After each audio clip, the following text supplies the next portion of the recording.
El 60% de los contagios de COVID-19 que se registran en la Ciudad de México ocurren durante fiestas y reuniones. Si vives o trabajas en la Ciudad de México, es muy probable que en tu teléfono celular hoy hayas recibido mensajes de texto del gobierno de la ciudad advirtiendo que hay alerta por COVID-19 y que la ocupación hospitalaria está casi al 80%.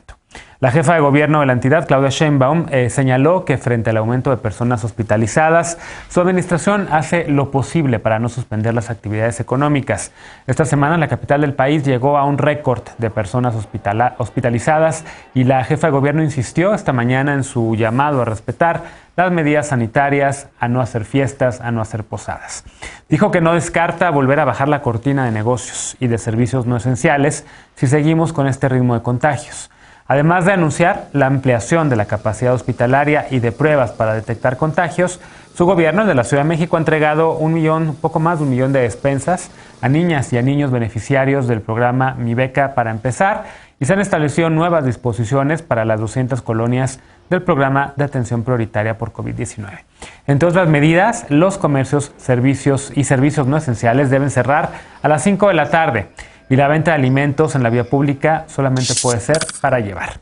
En efecto, ya muchos restaurantes están poniendo sus nuevos horarios y están mandando por todas las vías esta nueva modalidad de que regresamos, digamos, a esta modalidad de semiabierto. Creo que un poco en la cabeza y en las autoridades de la Ciudad de México lo que están pensando es provocar el menor daño económico posible. Ya se han perdido más de 350,000 empleos en esta ciudad. La recuperación ha sido muy complicada. Y es un momento muy difícil, Ana, un momento muy, muy complejo para la Ciudad de México. A ver, empiezo contigo. Este tema me sigue teniendo muy molesta, Genaro, porque escuchas a la jefa de gobierno en las conferencias que hace y está siendo evasiva, sigue siendo en muchos temas, no sé, se le nota la angustia en la cara, pero no son capaces de decir que la estrategia no está funcionando. No dejan de anunciar una estrategia basada en la ocupación hospitalaria que ya rebasa el 65%.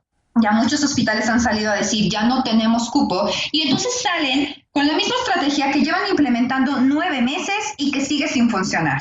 Acaban de anunciar 260 nuevas camas para el Hospital General Ajusco Medio, el de especialidades Belisario Domínguez, el Enrique Cabrera, el de Tláhuac, Balbuena y más para Joco. Es decir, están abarcando bastantes zonas. Pero esto no se está traduciendo en menos muertes y en menos contagios. ¿De qué nos sirve estar teniendo tantas camas si en diciembre del 2020 no se han sentado a decir, ¿saben qué? La estrategia implementada estos últimos 9 meses no está deteniendo el COVID. Lo que yo creo es que genuinamente en este momento tienen la gran oportunidad de ejercer, aunque no nos guste, ejercer una estrategia de mano dura para decirle a las y los mexicanos que su libertad no está por encima de la vida de otras personas y reconsiderar la estrategia económica o cómo van a implementar el presupuesto del próximo año para apoyos económicos.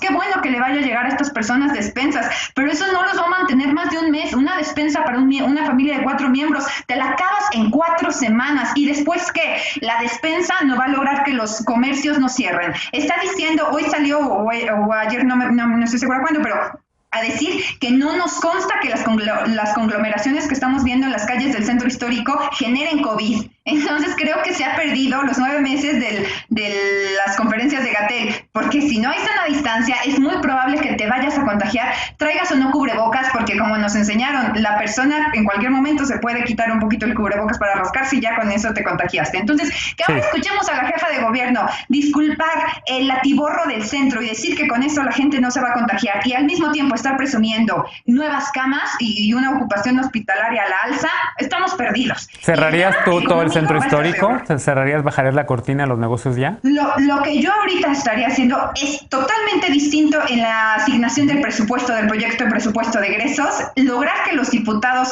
generaran una estrategia distinta y brindar apoyos económicos ahorita para poder cerrar todo, Genaro. Creo que sí se tiene que cerrar, pero solo si se le brinda a la gente apoyos económicos mínimo para los primeros 4 meses del próximo año y apoyos económicos reales, no de broma como los que les dieron. Estamos en emergencia, Alejandro, en esta ciudad, en efecto, y la Ciudad de México está haciendo, creo que todo lo que puede y más para ello. Ana dice que podría haber más apoyos económicos. ¿Cómo lo ves? Pues yo le preguntaría a Ana que nos explique cómo qué estado gobernado por el Partido Acción Nacional, porque si estamos hablando de una estrategia en la Ciudad de México es porque hay una. pero me gustaría que nos contara qué están haciendo, qué apoyos económicos, si algún gobierno panista se ha reducido los sueldos, si ha reducido el gasto superfluo, los privilegios, los derroches para canalizarlo a inyectar a la pirámide de la base social esos recursos, que nos platique, porque siempre critica, pero nunca nos ha dicho qué se tiene que hacer, y sobre todo qué estamos hablando de la Ciudad de México. Los gobiernos, no, que nos platiques ahorita qué está haciendo los gobiernos panistas, más allá de la solución sencilla, porque la derecha recalcitrante siempre quiere, a la menor provocación, siempre su solución va a ser sacar las macanas, y siempre sacan a relucir el pequeño Díaz Ordaz que albergan en sus corazones. Yo creo que la diferencia en las crisis, en los momentos de adversidad, se demuestran pues la condición humana, y esta va desde la grandeza, la solidaridad, hasta las cosas más mezquinas y vulgares, como es este desplegado que hoy firman la Alianza Federalista, en donde dicen que ellos pues que quieren politizar, o que quieren ser motivo de negociación política el proceso de vacunación. Eso me parece de las prácticas más deleznables, y en cambio nuestra jefa de gobierno se ha engrandecido y ha sacado lo mejor de sí en este momento de pandemia. Tan es así que el 70% de los capitalinos se lo estamos reconociendo. En comparación, los tres de los 4 gobernadores en donde el próximo año habrá comicios electorales pertenecen a esta alianza federalista. Entonces yo creo que eso les tiene que hacer reflexionar de que no es la confrontación, no son las mezquindades, son momentos de coordinación, son momentos de unidad, son momentos de altura de miras, y que no politicen ya, por favor, dejen de politizar la pandemia. Creo que son momentos en donde lo que se tiene que prevalecer son los criterios de cooperación y de solidaridad. Bien. A ver, Martín, creo que aquí otra vez volvemos a caer en esa politización entre Alejandro y Ana, y digo ¿por qué? Porque los dos estaban, o sea, yo le preguntaba a Ana qué más se podría hacer, y Ana dijo, bueno, podrían incrementar el presupuesto, pero Alejandro dice, ¿pero qué han hecho los gobiernos del PAN? Yo más bien preguntaría, además de qué más puede hacer la Ciudad de México, qué se puede hacer con el entorno, digamos, vecino a la Ciudad de México, porque el Estado de México está contribuyendo con un número importantísimo de las personas que viven o que están siendo contagiadas de COVID, de Ecatepec y todos los municipios conurbados, que acaban siendo atendidas en la Ciudad de México, porque no hay camas tampoco en su propio estado. ¿Qué está haciendo el gobernador del Estado de México precisamente para contener la pandemia? Tiene más de 12 millones de habitantes el Estado de México. ¿Qué más podría hacer aquí la ciudad? Más que ver si los del PAN están haciendo algo, porque pues la verdad es que no hay ningún otro sitio conurbado o ninguna otra urbe así, con las características que tiene la Ciudad de México en todo el país. ¿Cómo lo ves? Es que no hay mucho margen de a lo que pueda hacer un gobernador, esa es la realidad. Y yo creo que en este sentido, Claudia, sí se ha destacado entre el partido oficialista como una figura que realmente pues, trata de hacer lo que puede dentro de lo que le dejan hacer, ¿no? El otro día trascendió una columna que hubo no una confrontación, pero sí una contradicción entre lo que ella pensaba y lo que el presidente pensaba en una reunión pública, y que el presidente le dijo, no hay manera que vuelvas a cerrar esta ciudad, y que Claudia era lo que ella pedía en algún sentido, ordenado, etcétera, ¿no? Y lo mismo yo creo que puede pasar en muchas entidades, pero insisto, este no es un tema que pueda combatirse desde lo local. Basta ver lo que está pasando, por ejemplo, en Alemania. Todo el mundo me va a decir, sí, no es Alemania, México, no, pero también es un estado federal, y por ejemplo Merkel ahorita está negociando con todos los landers, es decir, los estados, para ver cómo le van a hacer un confinamiento parcial en algunos sentidos, porque está el rebrote en su cenit. También, por ejemplo, Alberto Fernández, que es más de izquierda, está volviendo a confinar, una estrategia muy fallida, pero está sentándose con todos los gobernadores. Aquí lo que vemos es esa descoordinación, producto de muchísimas cosas, del gobierno federal y de los gobiernos actuales de ambos. Y también, insisto, y lo vuelvo a insistir porque hoy lo escribo, la indisciplina y el desdén y la insensibilidad de muchas partes de la sociedad que no necesitan estar en la calle y no necesitan estar en fiestas. Entonces, ahora sí que aquí tenemos para no dejar la metáfora, la tormenta perfecta entre gobierno y sociedad irresponsable. Claro, gobierno sea responsable y sí, seguimos viendo. Yo pedí que volviéramos a tomar este tema veloz porque en efecto siguen ocurriendo las fiestas, se siguen oyendo por todos lados, las reuniones. Es diciembre y está muy difícil que la gente pues se pueda contener, que la gente no vaya a ver a sus amigos, que no se quiera reunir. Es la época más social del año, pero evidentemente es la época también de mayor alerta que hemos tenido en muchísimo tiempo por contagios de COVID. ¿Cómo lo ves? ¿Qué más se puede hacer aquí en la ciudad? A ver, yo creo que se predica con el ejemplo y la Ciudad de México y la gobernadora de esta ciudad ha puesto un ejemplo muy grande en términos de hacer todo lo que la oposición exigía en cuál era la estrategia para que aún así de todas maneras salieran a negar esa estrategia, que yo creo que no hay mucho más que hacer, más que también confiar en que la ciudad tiene una vocación democrática. No ponerse en esta cuestión de mano dura, sino apelar a que exista raciocinio, empatía, para no seguir saliendo a la calle, porque la gente evidentemente no quiere que vuelvan a cerrar los lugares, los comercios. A mí me llama mucho la atención porque tú decías, ¿y qué pasa con el Estado de México? Bueno, clave de que están lucrando políticamente con este tema es que al PAN de la Ciudad de México prácticamente no le importa lo que pasa en el Estado de México. Nadie habla del Estado de México porque con el Estado de México no se puede lucrar políticamente, porque hablar del Estado de México no te genera conflicto para que tengas primeras planas en los periódicos, porque hablar del Estado de México a nadie le importa porque no sirve para golpear a la gobernadora de esta ciudad. Esa es la realidad, ese es el gran problema. Por eso es que no se habla de cómo están los contagios en la gran megalópolis o metrópoli como es en la Ciudad de México, ¿no? A mí sí me parece un debate muy estéril por parte de la oposición, porque esta es la ciudad mejor calificada en el manejo de la pandemia, porque es la ciudad que ha aplicado las mayores medidas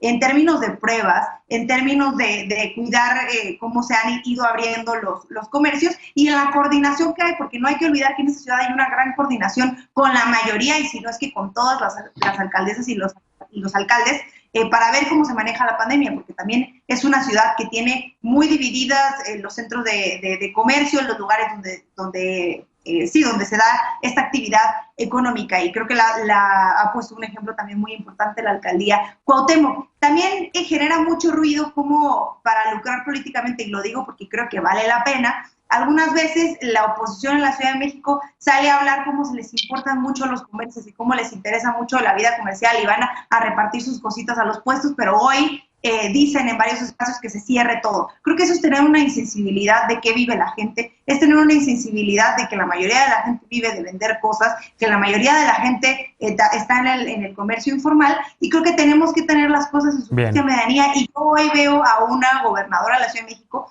que tiene la sensibilidad de decir que no se puede cerrar esta ciudad porque tendría unos efectos económicos catastróficos para las familias de la Ciudad de México, y de mandar el mensaje de quedarse en casa como ella y su gabinete lo han hecho, porque creo que ha sido de las gobernadoras a la que no se le conoce ni una sola escándalo o algo de incongruencia durante toda esta pandemia. Bien. Ana, levantaste la mano y también agrego ahí, Ana, la pregunta de, sí, a ver, se podrían dar más apoyos económicos, pero ¿de dónde los vamos a sacar? Hay un boquete financiero este año en la ciudad, presupuestario, por el tema de la COVID. 350,000 empleos perdidos, apenas hay una recuperación de unos 40,000. No hay dinero ahorita. A todas las secretarías les metieron tijera. ¿De dónde sacamos ese dinero para apoyos? No, pues es un reajuste presupuestal en términos de que si se tiene que pedir un préstamo se pide, Genaro. El tema de la Cuarta Transformación es que no ha querido hacer eso cuando necesitamos el dinero. Hay reajustes presupuestales yo no soy fan del austericidio, pero sí se podría echar mano de los programas que han implementado o que han estado presentando constantemente la iniciativa privada y que se les ha ignorado. Es decir, de que se podría hacer un reajuste presupuestal, pues los diputados están para eso. El tema es que la jefa de gobierno se ha impuesto al Congreso de la Unión y no están logrando esa generación de diálogo desde marzo el PAN de la Ciudad de México presentó una estrategia económica que ha sido totalmente ignorada. Sé que el PRI también la presentó. Entonces, que aquí no nos vengan a decir que la jefa de gobierno hizo todo lo que la oposición le pidió, porque no hizo ni una sola cosa. Nosotros desde abril le estábamos diciendo que se le disculpara a los negocios el pago del predial, el pago de la luz, el pago de la renta. No hicieron ni una sola cosa. El discurso de Alejandro de es momento de unión y de bla, bla, bla, que se lo diga a los 350,000 negocios que ya cerraron ahorita en diciembre. Cuando yo estoy diciendo que se pueden hacer estrategias económicas es porque lo hemos escuchado de diversas cámaras industriales que le están pidiendo a la jefa de gobierno y ha habido una cerrazón, por lo menos para escuchar. En la Ciudad de México, el alcalde mejor calificado en el manejo de la pandemia, les guste o no, y ha salido en muchos periódicos, ha sido el alcalde Santiago Taboada, porque ha logrado reajustar su presupuesto de la demarcación para que las compras programadas para el próximo año con el proyecto de presupuesto de egresos de la alcaldía del 2021 sea solo para locales de la zona. Se han implementado un call center, para gente enferma de COVID. Es decir, ha habido distintos pasos que se pueden llevar a macroescala en la Ciudad de México. El tema aquí es la cerrazón y ninguno de mis compañeros respondió por qué la estrategia sigue basada en la ocupación hospitalaria y no en el número de muertes. Bien, que por cierto, alguien decía por ahí que la ocupación hospitalaria pues nunca es del 100%. Ningún hospital está nunca al 100% de ocupación hospitalaria. Ningún hospital funciona al 100%. El máximo ocupación realmente es como por ahí del 80%. Alejandro, tenemos todavía 20 segundos para ti porque tenemos que ir a corte. No, nada más hay que ser consecuente entre lo que se dice y lo que se hace. Y esta oposición también es gobierno en algunas entidades federativas. Entonces, solo preguntarle a Ana, ¿qué gobierno del PAN ha exentado el pago predial, el pago de luz o el pago del agua? Yucatán. Yucatán. Bueno, Yucatán, lo podemos revisar. Pero yo sigo insistiendo que mucho se puede hacer todavía y que evidentemente creo que le toca también a las entidades que colindan con la Ciudad de México, a Morelos, al Estado de México, pues hacer lo propio. Esta ciudad no puede sola. Hacemos una pausa. Al regresar, entraron en vigor reformas a las leyes del Infonavit y del ISSSTE que prometen a las y a los trabajadores mayor libertad para manejar sus ahorros y decidir el destino de sus créditos. Es un paso adelante. Veremos qué opinan Martín y Alejandro y también las panelistas cuando regresemos a Punto y Contrapunto. No te vayas.